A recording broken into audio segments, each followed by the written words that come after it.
Hi everyone, ನೀವೀಗ ನಿಮ್ಮ first P U ಸಿಯನ್ನು complete ಮಾಡಿ ಸೆಕೆಂಡ್ ಪಿ ಯು ಸಿಗೆ ಬಂದಿದ್ದೀರಾ. ನಿಮಗೆ ತುಂಬಾ ಜನ ಹೇಳಿರ್ತಾರೆ ಸೆಕೆಂಡ್ ಪಿ ಯು ಸಿ ಅಂದ್ರೆ ತುಂಬಾ ಟಫ್ ಇರುತ್ತೆ, ತುಂಬಾ ಲೆಂದಿ ಸಿಲೆಬಸ್ ಇರುತ್ತೆ, ಬೋರ್ಡ್ ಎಕ್ಸಾಮ್ ತುಂಬಾ ಸ್ಟ್ರಿಕ್ಟ್ ಇರುತ್ತೆ, ಡೈಲಿ 6 ತಾಸು ಓದ್ಬೇಕು ಅಂತ ಹೇಳಿ. ಆದರೆ ಸೆಕೆಂಡ್ ಪಿ ಯು ಸಿ ಇದೆಲ್ಲ ನೀವು ಅನ್ಕೊಂಡಷ್ಟು ಟಫ್ ಇಲ್ಲ. ಅಂಡ್ ಈ ಸೆಕೆಂಡ್ ಪಿ ಯು ಸಿ ಇದೆಲ್ಲ ಈ ಒಂದು ಕ್ಲಾಸ್ ನಿಮ್ಮ ಲೈಫ್ ನ ಒಂದು ಟರ್ನಿಂಗ್ ಪಾಯಿಂಟ್ ಆಗಿರುತ್ತೆ. ತುಂಬಾ ಜನ ಸ್ಟೂಡೆಂಟ್ಸ್ ಅನ್ನು ನೋಡ್ತೀನಿ ಎಕ್ಸಾಮ್ ಮುಗಿದ ನಂತರ ಯಾಕಾದ್ರೂ ಸೆಕೆಂಡ್ ಪಿ ಯು ಸಿ ಮುಗೀತು ಅಂತ ಹೇಳಿ ದುಃಖ ಪಡ್ತಾರೆ.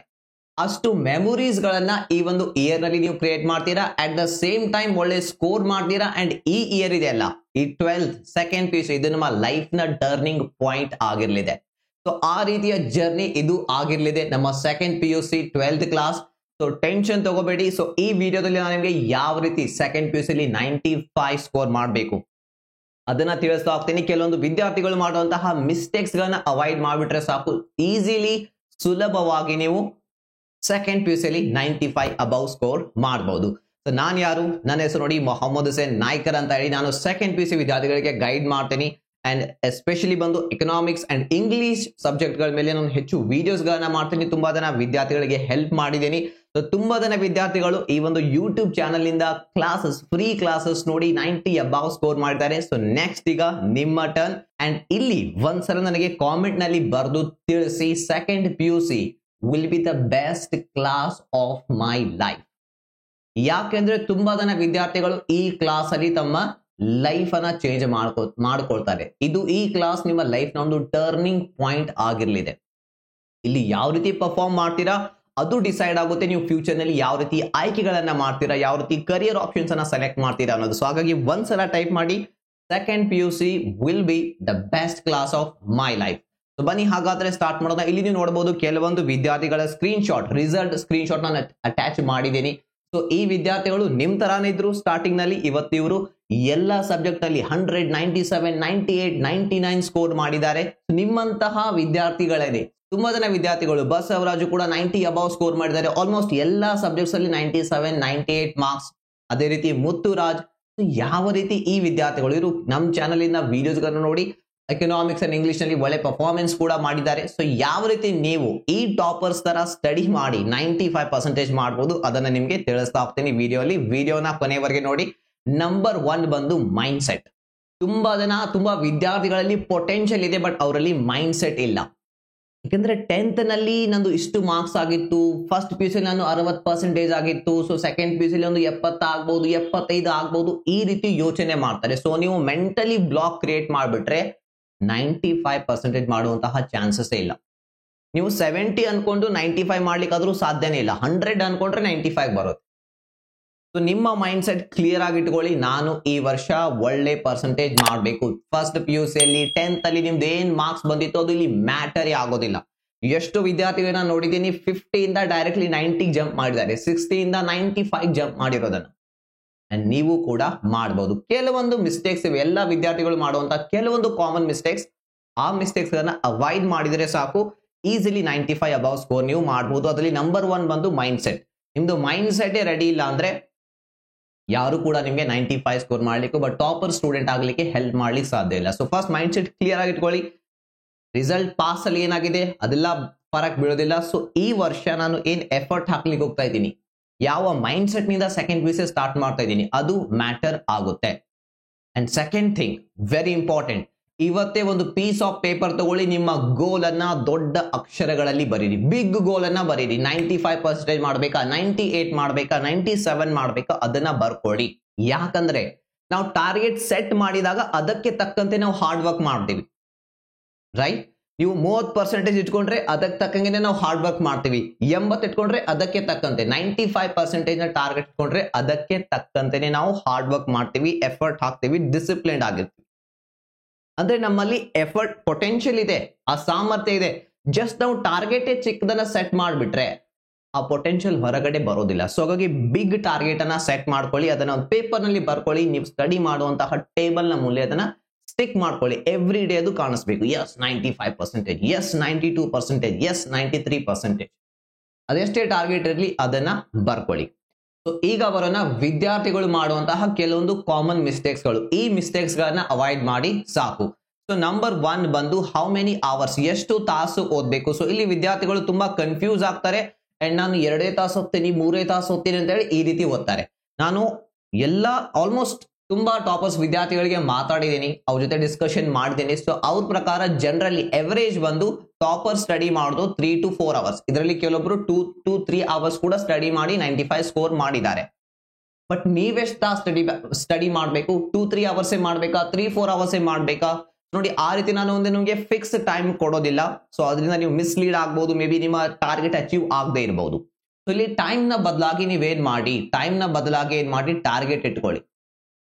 ಅಂದ್ರೆ ನಾನು ಡೈಲಿ ಇಷ್ಟು ಚಾಪ್ಟರ್ ಕವರ್ ಮಾಡ್ಬೇಕು ಅಥವಾ ಒಂದು ವೀಕ್ ನಲ್ಲಿ ಇಷ್ಟು ಚಾಪ್ಟರ್ ಕವರ್ ಮಾಡಬೇಕು. ಸೊ ಆ ಒಂದು ಚಾಪ್ಟರ್ಸ್ ಗನ್ನ ಕವರ್ ಮಾಡ್ಲಿಕ್ಕೆ ಮೇ ಬಿ 1 ತಾಸು ಎಕ್ಸ್ಟ್ರಾ ತಗೋಬಹುದು. ನೀವು ಡಿಪೆಂಡ್ ಆಗುತ್ತೆ ನಿಮ್ದು ಎಷ್ಟು ಸಾಮರ್ಥ್ಯ ಇದೆ ಅಂತ ಹೇಳಿ. ಅಂಡ್ ದೆನ್ ನೀವು 1 ತಾಸು ಬೇಗನೆ ಕೂಡ ಅದನ್ನ ಮುಗಿಸಬಹುದು. ಸೊ ಹಾಗಾಗಿ ಟಾರ್ಗೆಟ್ ಮೇಲೆ ಫೋಕಸ್ ಮಾಡಿ, ಟೈಮ್ ಮೇಲೆ ಅಲ್ಲ. ಟಾರ್ಗೆಟ್ ಅಚೀವ್ ಮಾಡ್ಲಿಕ್ಕೆ ಸ್ವಲ್ಪ ಎಕ್ಸ್ಟ್ರಾ ಟೈಮ್ ಬೇಕಂದ್ರೂ ಕೂಡ ಆ ಟೈಮ್ ಅನ್ನ ಕೊಡಿ. ಯಾಕಂದ್ರೆ ಅಲ್ಟಿಮೇಟ್ಲಿ ನೀವು ನಿಮ್ಮ ಗುರಿ ಸಾಧಿಸಲಿಕ್ಕೆ ನಿಮ್ಮ ಟೈಮ್ ಅನ್ನ ಸ್ಪೆಂಡ್ ಮಾಡ್ತಾ ಇದ್ದೀರಾ, ಅದ್ರಲ್ಲಿ ಏನೂ ತಪ್ಪಿಲ್ಲ. ಸೊ ಹಾಗಾಗಿ ಟಾರ್ಗೆಟ್ ಸ್ಪೆಸಿಫಿಕ್ ಆಗಿ ವರ್ಕ್ ಮಾಡಿ, ನಾಟ್ ಟೈಮ್. ಅಂಡ್ ದೆನ್ ಬರುತ್ತೆ focus on your weak subject. ತುಂಬಾ ಜನ ವಿದ್ಯಾರ್ಥಿಗಳು ಏನ್ ಮಾಡ್ತಾರೆ, ನಮ್ಮ ವೀಕ್ ಸಬ್ಜೆಕ್ಟ್ ಅನ್ನ ಅದನ್ನ ಅವಾಯ್ಡ್ ಮಾಡ್ತಾರೆ. ಸೊ ಅದು ಟಫ್ ಅನ್ನಿಸ್ತಾ ಇದೆ ಅಂತ ಹೇಳಿ ಅದನ್ನ ಓದದೇ ಇರೋದು ಅಥವಾ ಕ್ಲಾಸು ಅಟೆಂಡ್ ಮಾಡೋದಿಲ್ಲ, ಅದರ ಎಕ್ಸಾಮ್ ಗಳನ್ನ ಸ್ಕಿಪ್ ಮಾಡೋದು, ಇದು ನೀವು ಬಿಗ್ಗೆಸ್ಟ್ ಮಿಸ್ಟೇಕ್. ನೋಡಿ, ನಾನ್ ಸೆಕೆಂಡ್ PUC ಇದ್ದಾಗ ನಂದು ವೀಕ್ನೆಸ್ ಸಬ್ಜೆಕ್ಟ್ ಬಂದು ಇಂಗ್ಲಿಷ್ ಆಗಿತ್ತು. ಎಸ್, ಇಂಗ್ಲಿಷ್ ಅಲ್ಲಿ ನಾನು ಪಾಸ್ ಆಗೋದು ಡಿಫಿಕಲ್ಟ್ ಇತ್ತು. ನಾನು ಇಂಗ್ಲಿಷ್ ಅನ್ನ ಅಲ್ಲಿ ಪ್ರಯಾರಿಟಿ ಆಗಿ ಇಟ್ಕೊಂಡು ಇಂಗ್ಲಿಷ್ ಮೇಲೆ ತುಂಬಾ ಫೋಕಸ್ ಮಾಡ್ತಿದ್ದೆ. ಅಂಡ್ ನಮ್ಮ ಕಾಲೇಜ್ ನಲ್ಲಿ ಎಕನಾಮಿಕ್ಸ್ ತುಂಬಾ ಡಿಫಿಕಲ್ಟ್ ಅನ್ಕೊಳ್ತಿದ್ರು ಸ್ಟೂಡೆಂಟ್ಸ್ಗಳು, ಎಕನಾಮಿಕ್ಸ್ ಮೇಲೆ ತುಂಬಾ ಫೋಕಸ್ ಮಾಡ್ತಿದ್ದೆ. ಸೊ ವೀಕ್ ಸಬ್ಜೆಕ್ಟ್ ಇಂದ ಓಡಿ ಹೋಗ್ಬೇಡಿ, ಅದನ್ನ ಅವಾಯ್ಡ್ ಮಾಡಬೇಡಿ, ಬದಲಾಗಿ ಅದಕ್ಕೆ ಹೆಚ್ಚು ಟೈಮ್ ಕೊಡಿ, ಅದರ ಮೇಲೆ ಫೋಕಸ್ ಮಾಡಿ. ಈವನ್ 1 ಸಬ್ಜೆಕ್ಟ್ ನಲ್ಲಿಯೂ ಕೂಡ ನೀವು ಕಡಿಮೆ ಸ್ಕೋರ್ ಮಾಡಿದ್ರು ಕೂಡ ನಿಮ್ಮ ಪರ್ಸೆಂಟೇಜ್ 90 ಕ್ರಾಸ್ ಆಗೋದಿಲ್ಲ. ಈಗಾಗಲೇ ನಾನು ತುಂಬಾ ವಿದ್ಯಾರ್ಥಿಗಳಿಗೆ ಟಾಪರ್ಸ್ಗೆ ನೋಡಿದೀನಿ, ಇಂಗ್ಲಿಷ್ ನಲ್ಲಿ 60-55 ಗೆನೆ ಬಂದು ನಿಲ್ತಾರೆ. ಇಂಗ್ಲಿಷ್ ತುಂಬಾ ಡಿಫಿಕಲ್ಟ್ ಅನ್ಸುತ್ತೆ ತುಂಬಾ ವಿದ್ಯಾರ್ಥಿಗಳಿಗೆ. ಅದಕ್ಕೆ ಹೆಚ್ಚು ಸಮಯ ಕೊಡಿ, ಪ್ರಾರಂಭದಿಂದಲೇ ಬಿಗಿನಿಂಗ್ ದಿಂದಲೇ ಅದರ ಮೇಲೆ ಫೋಕಸ್ ಮಾಡಿ. ಅಂಡ್ ದೆನ್ ಥರ್ಡ್ ಮಿಸ್ಟೇಕ್ ಬಂದು, ಇಲ್ಲಿ ಸ್ಟೂಡೆಂಟ್ಸ್ ಏನ್ ಮಾಡ್ತಾರೆ, ಓನ್ಲಿ ಕ್ಲಾಸಸ್ ಅಟೆಂಡ್ ಮಾಡ್ತಾರೆ, ನೋಟ್ಸ್ ಅನ್ನ ಬರ್ಕೊಳ್ತಾರೆ, ಸೆಲ್ಫ್ ಸ್ಟಡಿನೇ ಮಾಡೋದಿಲ್ಲ. ಸೆಲ್ಫ್ ಸ್ಟಡಿ ಮಾಡ್ಲಿಲ್ಲ ಅಂದ್ರೆ ಎಕ್ಸಾಮ್ ನಲ್ಲಿ ಏನ್ ಬರಿಬೇಕು ಏನ್ ಬಿಡಬೇಕು ನಿಮಗೆ ಗೊತ್ತೇ ಆಗೋದಿಲ್ಲ. ನಿಮ್ಮ 90% ಪ್ರಿಪರೇಷನ್ ಡಿಪೆಂಡ್ ಆಗಿರುತ್ತೆ ನಿಮ್ಮ ಸೆಲ್ಫ್ ಸ್ಟಡಿ ಮೇಲೆ. ಸೊ ಹಾಗಾಗಿ ಸೆಲ್ಫ್ ಸ್ಟಡಿಗೆ ಪ್ರಯಾರಿಟಿ ಕೊಡಿ. ಸೆಲ್ಫ್ ಸ್ಟಡಿ ಅಂದ್ರೆ ಕುತ್ತುಕೊಂಡು ಓದೋದು, ಕೇವಲ ನೋಟ್ಸ್ ಬರೆಯೋದಲ್ಲ, ಕುತ್ತುಕೊಂಡು ಸಬ್ಜೆಕ್ಟ್ ಅನ್ನ ಓದಿ ಅದನ್ನ ಅರ್ಥ ಮಾಡಿಕೊಳ್ಳೋದು. ಎಷ್ಟು ಚೆನ್ನಾಗಿ ಅರ್ಥ ಮಾಡ್ಕೊಳ್ತಿರೋ ಅಷ್ಟೇ ಚೆನ್ನಾಗಿ ನೀವು ಎಕ್ಸಾಮ್ ನಲ್ಲಿ ಆನ್ಸರ್ ಅನ್ನ ಬರಿಬಹುದು. ಸೊ ಈ 3 ಮಿಸ್ಟೇಕ್ಸ್ ಗಳನ್ನ ಅವಾಯ್ಡ್ ಮಾಡಿ ನೀವು ಸೆಕೆಂಡ್ PUC ಅಲ್ಲಿ 90 ಅಬೌವ್ ಸ್ಕೋರ್ ಮಾಡ್ಬೇಕಂದ್ರೆ. ಸೆಕೆಂಡ್ ಟಿಪ್ ಬಂದು ಸೆಟ್ ಬಿಗ್ ಟಾರ್ಗೆಟ್ಸ್. ದೊಡ್ಡ ಟಾರ್ಗೆಟ್ ಅನ್ನ ಸೆಟ್ ಮಾಡಿ. ಈಗಾಗಲೇ ಪ್ರಾರಂಭದಲ್ಲಿ ಹೇಳಿದೀನಿ, ಹೆಚ್ಚು ಇದ್ರ ಬಗ್ಗೆ ಹೇಳೋದಿಲ್ಲ. ಚಿಕ್ಕ ಟಾರ್ಗೆಟ್ ಸೆಟ್ ಮಾಡಿದ್ರೆ ನೀವೇ ನಿಮ್ಮನ್ನ ಮೋಸ ಮಾಡ್ತಾ ಇದ್ದೀರಾ. ನಿಮ್ಮಲ್ಲಿ ಪೊಟೆನ್ಶಿಯಲ್ ಇದೆ, ಸಾಮರ್ಥ್ಯ ಇದೆ, ದೊಡ್ಡ ಟಾರ್ಗೆಟ್ ಅನ್ನ ಸೆಟ್ ಮಾಡಿ. ಸೆಕೆಂಡ್ PUC ಅಲ್ಲಿ ಇಷ್ಟ ಆಗ್ಬೇಕು, 95, 98, 97. ಬಟ್ ಆ ಟಾರ್ಗೆಟ್ ಮೇಲೆ ಕಂಪ್ಲೀಟ್ಲಿ ಅದು ಇಯರ್ ಎಂಡ್ ವರೆಗೆ 1 ವರ್ಷದವರೆಗೆ ವೇಟ್ ಮಾಡಬೇಡಿ. ಅದನ್ನ ಚಿಕ್ಕ ಚಿಕ್ಕ ಟಾರ್ಗೆಟ್ಸ್ ಗಳಲ್ಲಿ ಡಿವೈಡ್ ಮಾಡಿ. ಯಾವ ರೀತಿ ಅಂದ್ರೆ, ಅನ್ಕೊಳ್ಳಿ ಫೈನಲ್ ಎಕ್ಸಾಮ್ ನಂದು 95% ಟಾರ್ಗೆಟ್ ಇದೆ. ಸೊ ಈಗ ಮಿಡ್ ಟರ್ಮ್ ಎಕ್ಸಾಮ್ ನಲ್ಲಿ ಎಷ್ಟು ಸ್ಕೋರ್ ಆಗಬೇಕು? ಸಡನ್ ಆಗಿ ಒಂದೇ ದಿನದಲ್ಲಿ ನೀವು ಒಂದ್ ವರ್ಷದಲ್ಲಿ ಯಾವುದೇ ಎಕ್ಸಾಮ್ ಇಲ್ಲದೆ ಡೈರೆಕ್ಟ್ಲಿ ಹೋಗಿ 95% ಆಗೋದಿಲ್ಲ. ನಾವು ಅದನ್ನ ಚೆಕ್ ಕೂಡ ಮಾಡ್ಬೇಕಾಗುತ್ತೆ, ಅಷ್ಟು ನಾನು ಆ ರೀತಿ ಓದ್ತಾ ಇದೀನೋ ಇಲ್ಲೋ, ಎಕ್ಸಾಮ್ ನಲ್ಲಿ ಆ ರೀತಿ ನಂದು ರಿಸಲ್ಟ್ ಬರ್ತಾ ಇದೆಯೋ ಇಲ್ಲೋ ಅಂತ ಹೇಳಿ. ಸೊ ನೀವು ಅದನ್ನ ಇಲ್ಲಿ ಚೆಕ್ ಮಾಡ್ಬೇಕಾಗುತ್ತೆ. ಮಿಡ್ ಟರ್ಮ್ ಎಕ್ಸಾಮ್ ನ ಟಾರ್ಗೆಟ್ಸ್ ಇಟ್ಕೊಳ್ಳಿ. ಇನ್ನು ಅದನ್ನ ಬ್ರೇಕ್ ಡೌನ್ ಮಾಡಿ, ಡಿವೈಡ್ ಮಾಡಿ. ಇಂಟರ್ನಲ್ ಎಕ್ಸಾಮ್ ನಡೆಯುತ್ತೆ ಕಾಲೇಜ್ಗಳಲ್ಲಿ, 20 ಮಾರ್ಕ್ಸ್ ನಡೀತಾ ಇದೆ ಅಥವಾ 40 ಮಾರ್ಕ್ಸ್ ನಡೀತಾ ಇದೆ ಅಂದ್ರೆ 30 ಮಾರ್ಕ್ಸ್ 35 ಮಾರ್ಕ್ಸ್ ಟಾರ್ಗೆಟ್ ಇಟ್ಕೊಂಡು ಸ್ಟಡಿ ಮಾಡಿ. ಅಂದಾಗ ನೀವು ಈ ಟಾರ್ಗೆಟ್ಸ್ ಅಚೀವ್ ಮಾಡಿದ್ರೆ ಇಲ್ಲಿಗೆ ಬರ್ತೀರಾ. ಮಿಡ್ ಟರ್ಮ್ ಎಕ್ಸಾಮ್ ಈ ಟಾರ್ಗೆಟ್ಸ್ ಅಚೀವ್ ಮಾಡಿದ್ರೆ ನಿಮ್ಮ ಫೈನಲ್ ಇಯರ್ ನ ಎಕ್ಸಾಮ್ ಅನ್ನ ಈ ಟಾರ್ಗೆಟ್ ಅನ್ನ ಅಚೀವ್ ಮಾಡ್ತೀರಾ. ಸೊ ಇಲ್ಲೇ ನೀವು ಫೇಲ್ ಆಗ್ತಾ ಇದ್ದೀರಿ, ಜಸ್ಟ್ ಇಲ್ಲಿ ಟಾರ್ಗೆಟ್ ಅಚೀವ್ ಆಗುತ್ತೆ ಅಂತ ಒಂದು ಹೋಪ್ ಇಟ್ಕೊಂಡಿದ್ರೆ ಅದು ಪಾಸಿಬಲ್ ಇಲ್ಲ. ಸೊ ಹಾಗಾಗಿ ನಿಮ್ಮ ಟಾರ್ಗೆಟ್ ಅನ್ನ ಡಿವೈಡ್ ಮಾಡಿ, ಅದನ್ನ ಪ್ರತಿ ಎಕ್ಸಾಮ್ ನಲ್ಲಿ ಚಿಕ್ಕ ಚಿಕ್ಕದಾಗಿ ಅಚೀವ್ ಮಾಡ್ತಾ ಹೋಗಿ. ಅಂದಾಗ ನಿಮ್ಮ ಫೈನಲ್ ಟಾರ್ಗೆಟ್ ಅಚೀವ್ ಆಗುತ್ತೆ. ಅಂಡ್ ಮೂರನೆಯ ಟಿಪ್ ಬಂದು ಆನ್ಸರ್ ರೈಟಿಂಗ್ ಪ್ರಾಕ್ಟೀಸ್. ಇದನ್ನ ನೋಡಿ 95% ವಿದ್ಯಾರ್ಥಿಗಳು ಇದನ್ನ ಪ್ರಾಕ್ಟೀಸ್ ಮಾಡೋದೇ ಇಲ್ಲ. ನೆನ್ಪಿಟ್ಕೊಳ್ಳಿ, ಎಕ್ಸಾಮ್ ನಲ್ಲಿ ನಿಮ್ಗೆ ಸಿಲೆಬಸ್ ಕಂಪ್ಲೀಟ್ ಮಾಡಿ ಹೋದ್ರೆ ಮಾರ್ಕ್ಸ್ ಕೊಡೋದಿಲ್ಲ. ಅಲ್ಲಿ ನೀವು ಓದಿರೋದನ್ನ ಬರಿಬೇಕು. ಸೊ ಎಲ್ಲಿವರೆಗೆ ನೀವು ಚೆನ್ನಾಗಿ ಆನ್ಸರ್ ಬರೆಯೋದನ್ನ ಕಲ್ತಿರೋದಿಲ್ವೋ ಅಲ್ಲಿವರೆಗೆ ಬರ್ಲಿಕ್ಕೆ ಸಾಧ್ಯ ಇಲ್ಲ. ಸ್ಟೂಡೆಂಟ್ಸ್ ನನಗೆ ಎಂಡ್ ನಲ್ಲಿ ಬಂದ್ ಕೇಳ್ತಾರೆ, ಸರ್ 4 ಮಾರ್ಕ್ಸ್ ನ ಕ್ವಶನ್ಗೆ ಆನ್ಸರ್ ಯಾವ ರೀತಿ ಬರೀಬೇಕು, 6 ಮಾರ್ಕ್ಸ್ ಕ್ವಶನ್ಗೆ ಯಾವ ರೀತಿ ಆನ್ಸರ್ ಬರೀಬೇಕು. ಸೊ ಅದನ್ನ ಪ್ರಾರಂಭದಿಂದಲೇ ನೀವು ಪ್ರಾಕ್ಟೀಸ್ ಮಾಡ್ಬೇಕಾಗುತ್ತೆ ಪ್ರತಿ ಚಾಪ್ಟರ್ ಕಂಪ್ಲೀಟ್ ಆದ ನಂತರ. ಸೊ ಅದಕ್ಕೆ ನೀವು ಇಲ್ಲಿ ಏನ್ ಮಾಡಿ, ಆನ್ಸರ್ ರೈಟಿಂಗ್ ನಿಮ್ಮ ಎಲ್ಲಾ ಟೆಸ್ಟ್ ಗಳನ್ನ ಅಟೆಂಪ್ಟ್ ಮಾಡಿ. First internal test, mid term test, ಯಾವುದೇ ಟೆಸ್ಟ್ ಇದ್ರೂ ಕೂಡ ಆ ಟೆಸ್ಟ್ ಅನ್ನ ಅಟೆಂಪ್ಟ್ ಮಾಡಿ.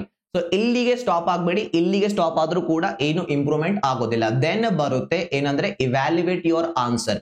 ನೀವು ಬರ್ದಿರುವಂತ ಆನ್ಸರ್ ಕಾಪಿ ಚೆಕ್ ಮಾಡಿದ ನಂತರ ನಿಮ್ಮ ಸರ್ ಅಥವಾ ಟೀಚರ್ ಕೊಡ್ತಾರೆ, ಅದನ್ನ ಇಸ್ಕೊಂಡು ಇವ್ಯಾಲ್ಯುವೇಟ್ ಮಾಡಿ ಎಲ್ಲಿ ತಪ್ಪಾಗಿದೆ, ಎಲ್ಲಿ ಮಾರ್ಕ್ಸ್ ಕಟ್ ಆಗಿದೆ ಅಂಡ್ ಯಾಕೆ ಮಾರ್ಕ್ಸ್ ಕಟ್ ಆಗಿದೆ ಅದನ್ನ ತಿಳ್ಕೊಳ್ಳಿ.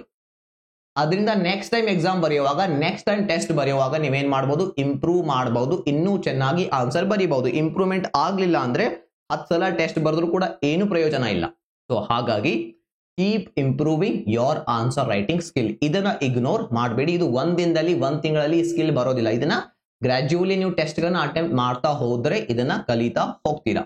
ಅಂಡ್ ಫೈನಲ್ ಆಗಿ ಬಂದು ಈ ಎಲ್ಲದರಲ್ಲಿ ತುಂಬಾ ಇಂಪಾರ್ಟೆಂಟ್, ಮೋಸ್ಟ್ ಇಂಪಾರ್ಟೆಂಟ್ ಅಂದ್ರೆ ಕನ್ಸಿಸ್ಟೆನ್ಸಿ. ಇದನ್ನ ನಾನೀಗೆಲ್ಲ ತಿಳಿಸಿದ್ದೀನಲ್ಲ, ಇದನ್ನ ಒಂದಿನ ಮಾಡೋದ್ರಿಂದ, 1 ವೀಕ್ ಮಾಡೋದ್ರಿಂದ, 1 ತಿಂಗಳ ಮಾಡೋದ್ರಿಂದ ನಿಮ್ಮ ಟಾರ್ಗೆಟ್ ಅಚೀವ್ ಆಗೋದಿಲ್ಲ. ನೀವು ಟಾರ್ಗೆಟ್ 90 ಅಬೌವ್ ಇಟ್ಕೊಂಡಿದ್ರೆ ಇವೆಲ್ಲವುಗಳನ್ನ ನೆಕ್ಸ್ಟ್ 1 ಇಯರ್ ವರೆಗೆ ನೀವು ಕನ್ಸಿಸ್ಟೆಂಟ್ಲಿ ಏನ್ ಮಾಡ್ಬೇಕಾಗುತ್ತೆ, ಇದನ್ನ ಇಂಪ್ಲಿಮೆಂಟ್ ಮಾಡ್ಬೇಕಾಗುತ್ತೆ. ನಾನು ಇಲ್ಲಿವರೆಗೆ ಮಾತಾಡಿರುವಂತಹ ಟಾಪರ್ಸ್ ಗಳಿಂದ ನನಗೆ ಗೊತ್ತಾಗಿರೋದು ಒಂದೇ, ಅವ್ರು ಡೈಲಿ 2-3 ತಾಸು ಓದಿದ್ರು ಕೂಡ ಇಯರ್ ಲಾಂಗ್, ಇಡೀ ವರ್ಷ ಓದಿದ್ದಾರೆ. ಇಡೀ ವರ್ಷದಲ್ಲಿ ಮಾಡಬಹುದನ್ನ 1 ತಿಂಗಳಲ್ಲಿ ಮಾಡ್ಲಿಕ್ಕೆ ಸಾಧ್ಯ ಇಲ್ಲ, ನೀವೆಷ್ಟೇ ಪ್ರಯತ್ನ ಪಟ್ಟರೂ ಕೂಡ. ಸೊ ಹಾಗಾಗಿನೇ ನಿಮಗೆ 1 ವರ್ಷ ಟೈಮ್ ಕೊಟ್ಟಿದೆ ಸರ್ಕಾರ. ಸೊ ಹಾಗಾಗಿ ಆ ಟೈಮ್ ಅನ್ನ ಸರಿಯಾಗಿ ಬಳಸ್ಕೊಳ್ಳಿ. ಕನ್ಸಿಸ್ಟೆಂಟ್ಲಿ ಒಂದು 3 ಅವರ್ಸ್ ಆದ್ರೂ ಟೈಮ್ ಕೊಡಿ. ನಿಮ್ಮ ಸೆಕೆಂಡ್ ಪಿಯುಸಿಗಾಗಿ ನಿಮ್ಮ ಟಾರ್ಗೆಟ್ ಅನ್ನ ನೀವು ಅಚೀವ್ ಮಾಡೇ ಮಾಡ್ತೀರಾ. ನೆನ್ಪಿಟ್ಕೊಳ್ಳಿ, ಈ ಒಂದು ಜರ್ನಿಯಲ್ಲಿ ನೀವು ಇದು ಕೇವಲ ಸ್ಟಡಿ ಬಗ್ಗೆ ಎಲ್ಲ, ತುಂಬಾ ಮೆಮೊರೀಸ್ ಅನ್ನ ಕ್ರಿಯೇಟ್ ಮಾಡ್ತೀರಾ with friends, with college, with your teachers. You will have lots of memories. ಇದು ನಿಮ್ಮ ಲೈಫ್ ನ ಟರ್ನಿಂಗ್ ಪಾಯಿಂಟ್ ಕೂಡ ಆಗುತ್ತೆ, ನೀವು ಸರಿಯಾಗಿ ಸೆಕೆಂಡ್ ಪಿಯುಸಿಯನ್ನ ಸ್ಟಡಿ ಮಾಡಿದ್ದೆ ಆದ್ರೆ. ಈ ವಿಡಿಯೋ ನಿಮ್ಗೆ ಇಷ್ಟ ಆಗಿದೆ ಅಂತ ಅನ್ಕೊಳ್ತೀನಿ. ವಿಡಿಯೋನ ಕೊನೆವರೆಗೆ ನೋಡಿದಕ್ಕಾಗಿ ತುಂಬಾ ಧನ್ಯವಾದಗಳು. ಸೊ ನಾನು ಸೆಕೆಂಡ್ ಪಿಯುಸಿ ಮೇಲೆ ತುಂಬಾ ವಿಡಿಯೋಸ್ ಮಾಡ್ತಾ ಇರ್ತೀನಿ. ಸಬ್ಸ್ಕ್ರೈಬ್ ಮಾಡ್ಕೊಳ್ಳಿ ಈ ಒಂದು ಚಾನಲ್ ಅನ್ನ, ಇಂಗ್ಲಿಷ್ ಮೇಲೆ, ಎಕನಾಮಿಕ್ಸ್ ಮೇಲೆ. ಸೊ ವಿಡಿಯೋ ಹೆಲ್ಪ್ಫುಲ್ ಅನ್ಸಿದ್ರೆ ಲೈಕ್ ಮಾಡಿ. ಸೊ ಈ ಒಂದು ವಿಡಿಯೋ ನೋಡೋದಕ್ಕಾಗಿ ತುಂಬಾ ಧನ್ಯವಾದಗಳು. Thank you so much for watching this video. Have a nice day. Aim for 95% in second PUC.